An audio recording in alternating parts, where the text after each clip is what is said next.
Ang July is 131 undocumented. Tapos, as of August is 34. So, as usual, balik-balik ka dyan na problema. Humana kami sa IEC, dyan na yung mga radio vlogging, even sa among mga immunization and prenatal, nag-discuss kami about dengue, nag-search and destroy na kami in partnership with the BHWs and the Barangay Council, kung sino yung makatabang. But still, dyan ka dun siya. We did the misting per request of the schools.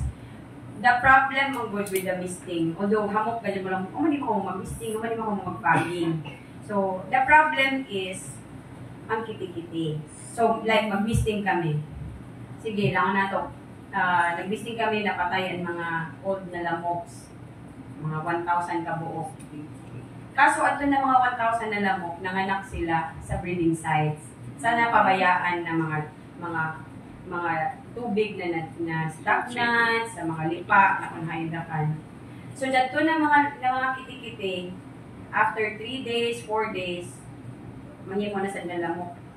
Which is, from 1,000 na napatay na to, at kung mga kiti-kiti, mahimo na sa mga 20,000 kalamok, 30,000 kalamok. So, where is the root of the problem? Dito gadyan sa ato mga stagnant na nagkuhan ng kiti-kiti.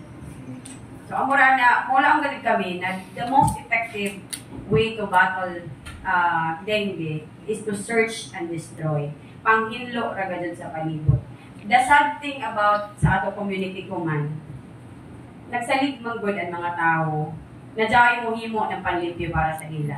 Tinuod ka dyan na, kaysa isa ka barangay, after People's Day, nakalibot kami. May dabantay na ako na lipa. Isa ka doktor nilang sa mo, wala, lipa na sa dito palibot. Wala, pag dinasad ka mo, wala akong ramtag. Tubag lang kami. Manghinlo raman siya ng barangay. So, pamanghinlo ang barangay. So, that's the, mentality na nato sa palibot na dahil ka dyan manghinlo para sa iyo, which dili dapat. Dili man daw trabaho ng Nag-Health, dili man daw trabaho ng Barangay Council. Although matabang kami, pero dili sa di-expect na kami mismo ang manghinlo sa iyo na taran.